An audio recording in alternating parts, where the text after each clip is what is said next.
নীল বামন তারার জন্ম হয় লোহিত বামন তারা থেকে। হয় না বলে বলা উচিত হবে, কারণ মহাবিশ্বের যে বয়স তাতে এখনও এ তারার বয়সের সময়ই আসেনি। লোহিত বামন তারা থেকে এদের জন্ম হবে।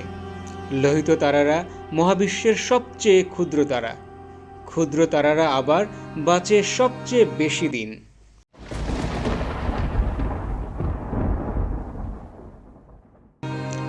ভর কম হওয়ার কারণে লোহিত বামন তারার ভেতরে নিউক্লিয় বিক্রিয়ার হার কম, ফলে জ্বালানি শেষ হতে বেশি সময় লাগে, আর এ কারণেই এরা বাঁচে বেশি দিন।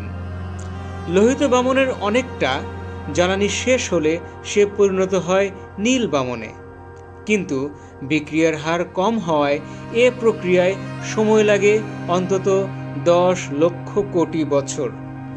অবশ্য ভর সূর্যের 25 ভাগের বেশি হলে লোহিত বামন নীল বামন না হয়ে লোহিত দানব তারায় পরিণত হয়।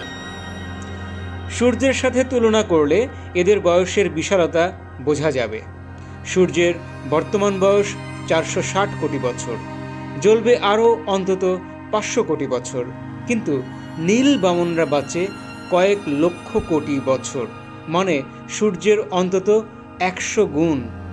তবে তার চেয়েও বড় কথা হলো, এখন পর্যন্ত মহাবিশ্বে নীল বামন তারার জন্মই হয়নি, কারণ মহাবিশ্বের বর্তমান বয়স 1380 কোটি বছর, অথচ নীল বামনের আদি তারা লোহিত বামনের জীবনকাল তার চেয়েও অনেক বেশি, অন্তত কয়েক হাজার বছর। এখনও মহাবিশ্বে নীল বামন নেই বলে সরাসরি পর্যবেক্ষণ সম্ভব হয়নি, তবে জ্যোতির্বিদরা সিমুলেশন করে এদের অবস্থা সম্পর্কে জানার চেষ্টা করেছেন।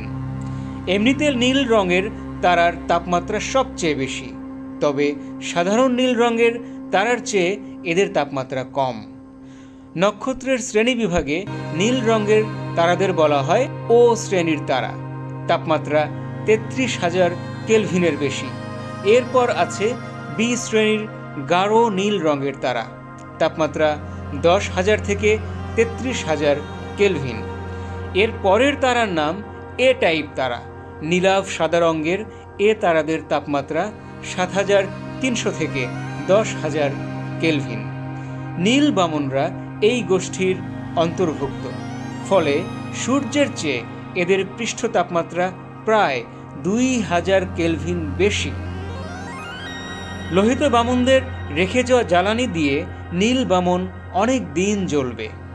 কেন্দ্রের হাইড্রোজেন শেষ হয়ে গেলে এরা হয়ে যাবে শ্বেত বামন তারা।